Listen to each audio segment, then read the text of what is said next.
ഓം ഗുരുഭ്യോ നമ. ഓം നമോ ഭഗവതേ വാസുദേവായ. ഓം നമോ നാരായണായ. നാരായണീയം ദശകം 81, ശ്ലോകം 7-8. പീതാംബരം കരവിരാജിത ശംഖചക്രകമോദകീ സരസിജം കരുണാസമുദ്രം രാധാസഹായമതിസുന്ദരമന്ദസം വാതാലേശമനിശം ഹൃദി ഭാവയാമി. ശ്ലോകം 7. മുരസ്ത്വാം പഞ്ചാസ്യോ ജലദിവനമധ്യാദുതപദം സചക്രേ ചക്രേണ പ്രതിരതശിരാമംശുഭവതാം ചതുർദന്തൈദന്താവളവതി വിരിന്ദാന സമരം രഥാംഗേന ചിത്വാ നരകം അകരോസ്തീർണ നരകം. അന്വയം. അർത്ഥം. പഞ്ചാസ്യ, 5 മുഖമുള്ള, മുരാസുരൻ, ജലതി വനമധ്യാൻ, കടലാകുന്ന വനത്തിൻ്റെ നടുവിൽ നിന്ന്,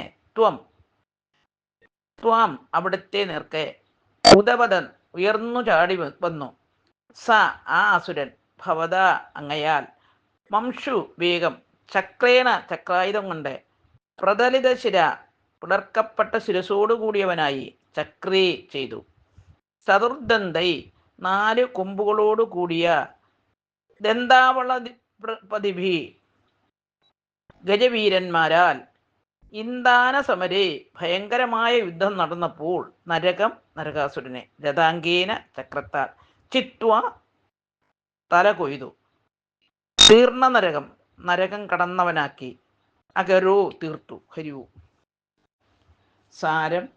നരകാസുരന്റെ പ്രമുഖ ദ്വാരപാലകനും പഞ്ചമുഖനുമായ മുരാസുരൻ സമുദ്രമധ്യത്തിൽ നിന്നും ഭഗവാന്റെ നേരെ ചാടി വീണു. ഭഗവാൻ അവന്റെ ശിരസ് ചക്രം കൊണ്ട് മുറിച്ച് അവനെ കൊന്നു. 4 കൊമ്പനാനകളോടൊത്ത് ആനപ്പുറത്ത് കയറി വന്നു ഘോരമായ യുദ്ധം നടത്തിയ നരകാസുരന്റെയും തല അങ്ങ് ചക്രം കൊണ്ട് മുറിച്ച് അവന്റെ ദുഃഖങ്ങളെല്ലാം തീർത്ത് അവന് മോക്ഷം നൽകി. ഹരിവും. ഓം ഗുരുഭ്യോ നമ.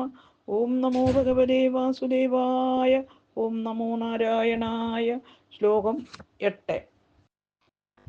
സ്തുതോ ഭൂമ്യാ രാജ്യം സപതി ഭഗദത്വേസ്യതനയേ ഗജം ചൈക്രം ദത്വാ പ്രജിഗൈധനാഗാൻ നിജപുരീം കലേന ബദ്ധാനാം സ്വഗതമനസാം ഷോഡശ പുനഃ സഹസ്രാണി സ്ത്രീണാമപി ച ധനരാശിം ച വിപുലം. അന്വയം. അർത്ഥം.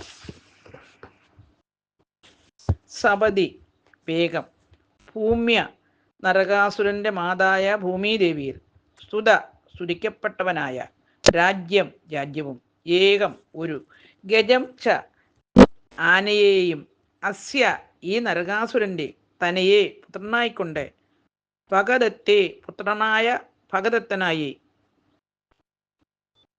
ദത്വ കൊടുത്തിട്ട്, പുന അനന്തരം, നാഗാൻ ആനകളെയും, ഖലേന ദുഷ്ടനായ നരകാസുരനാൽ, അബദ്ധാനാം ബന്ധിക്കപ്പെട്ടവനും, സ്വഗത മനസാം തന്നിൽ രാഗമുള്ളവരുമായ, സ്ത്രീണാം സ്ത്രീകളുടെ, ഷോഡശ സഹസ്രാണി അഭി 16,000-വും, വിപുലം അത്യധികമായ ധനരാശിയും ധനസഞ്ചയവും, നിജപുരിയും തൻ്റെ ദ്വാരകാപുരിയിലേക്ക് പ്രജിഗൈത കൊണ്ടുപോയി. ഹരിവു. സാരം.